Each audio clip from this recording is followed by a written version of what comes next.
You're talking about Congress. You're talking about the Senate.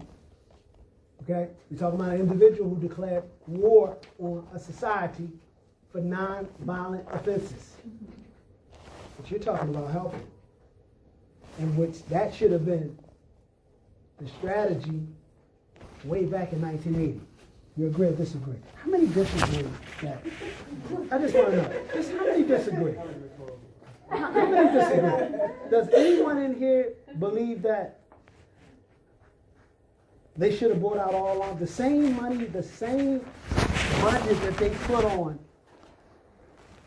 trying to command war on drugs? Shouldn't they put all that money into treatment? What do you think would have been the result of that 41,000 to 31 million? Would the numbers have increased over that 40-year period, time period? Did we even take time out to break that down? 41,000, 31 million over the course of 40 years? Each year, 774,000. Each year, 774,000 individuals are being arrested.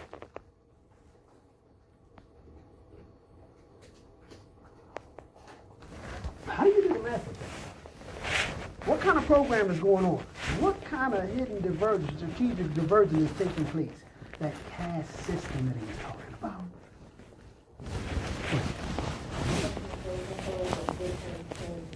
The fact that black individuals are getting incarcerated for drug offenses, and then you look at a lot of treatment providers for drug use, and they don't accept a lot of insurances. They're incredibly expensive, and they're geared towards a middle white class. Right. As well as in the war on drug, crack versus cocaine use, and the disparity of criminal offense charges there too. Absolutely, I absolutely agree. But back in the 80s, was insurance a priority? Was insurance being accepted and rejected because of drug treatment during that time period? No, but the prices of treatment were still. Absolutely. Like I guess now I'm thinking Absolutely. But also like it was a lot of it was still out of pocket. What was the difference then?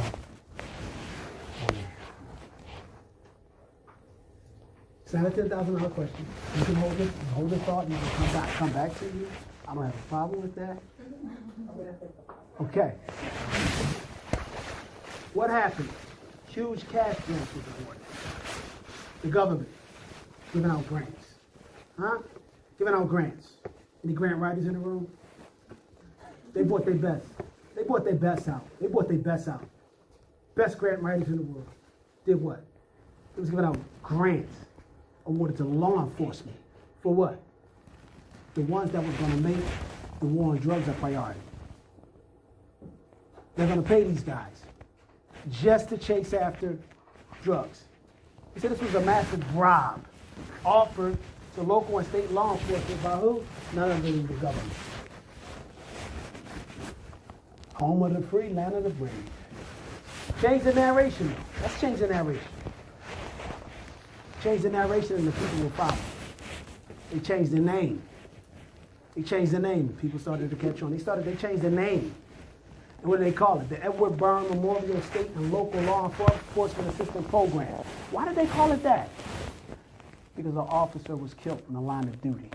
Code blue. If anyone knows anything about law enforcement, code blue carries Trump in America. Code blue is a code.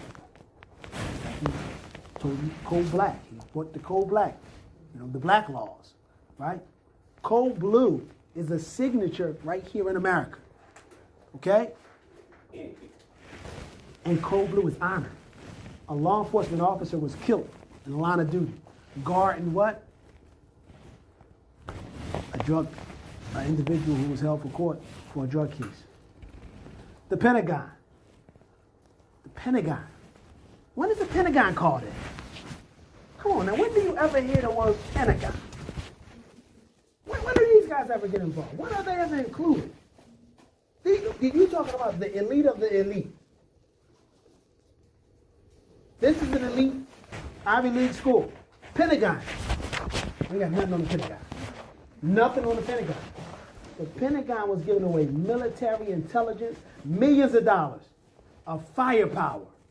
The guns that they talking about, they don't want to have on the street. The military was giving them out. The Pentagon was giving them out to law enforcement. They were giving them out to law enforcement, to local and state law enforcement, right? So then the incentives came, and the incentives kept coming. Money kept coming. State and local law enforcement was granted the authority to keep for their own use. Listen to this one. Listen to this narration. They were given the right and the authority to keep for their own use. All of the money that they confiscated off of a search and seizure. All of the money that they found when they kicked in a door. Okay? They were dressed up like SWAT. Special Weapons and Tactic Team. Remember we used to see that when we was a kid, right? You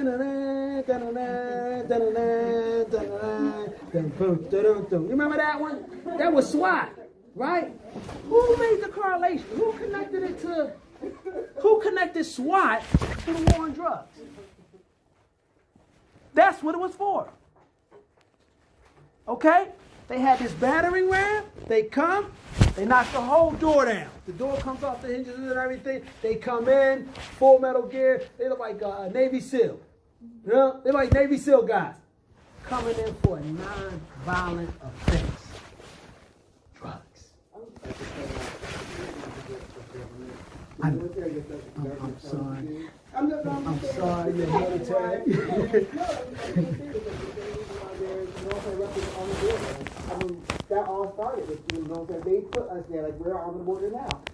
They put you in those situations, so, like, the reason why we're there, the weapons that we have are there. It's like Congress is the one who enacts those different things or the different departments. So they just really use, a lot of times, the military to forward their agenda to try to find, whether it's doing classes and all those different things. They use, and I mean, because we're on the border now. Like doing, instead of being over where we're supposed to be, where you know, sitting they're talking about, they're like diverting all the Coast Guard people to work at the ones that's like in Alaska over to the border now to like have tent cities in different places for this. Like it's like these are our resources for our people that we're now using for like horrible stuff, and then like we look bad. So are they their scapegoat, or would you say they're 100% in bed with the government and doing the same thing that they're doing? They're just as guilty.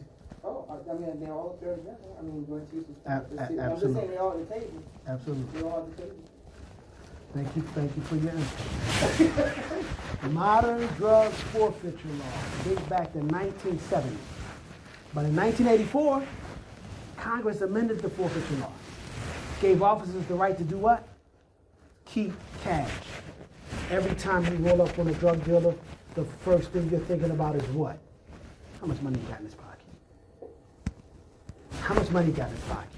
Because they have the right to do what? Keep the cash.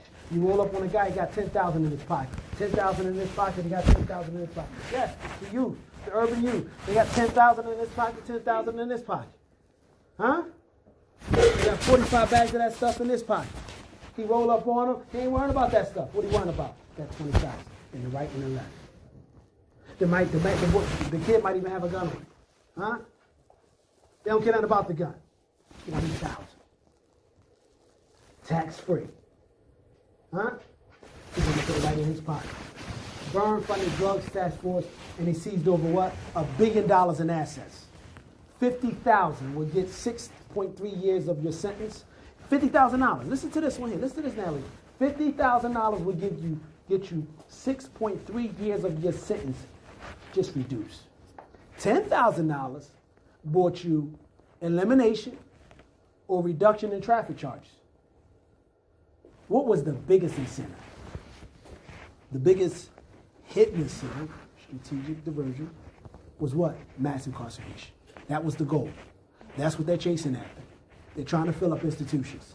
This is what made the U.S. the leading industry in prison population. We are considered what? And I have to keep saying it. 5% of the world's population, but we possess what? Nearly 25% of the world's prison population. I think it might be a good time to pause real quick, Okay. unless you think, I don't wanna disrupt the flow, but Right. there's been a lot of information. Only have two more, and then they're going to go into hers. Yeah. Hers start a whole nother era. Yeah. But yeah, why don't we pause for 10 minutes and then we can come back to this discussion. Not to Okay. kind of disrupt your flow, but just to kind of digest stuff. You go to the bathroom, eat or whatever. Yeah, that's all we were trying. And then we could jump back into. No, I totally get it, but it's like there's so much in here too. Right. So how about, let me see. We'll come back at 8:05. It's like 7:53. Come back at 8:05, Beautiful. and you could go right to this. Back Thank to you, this. thank you very much. This is a timeout.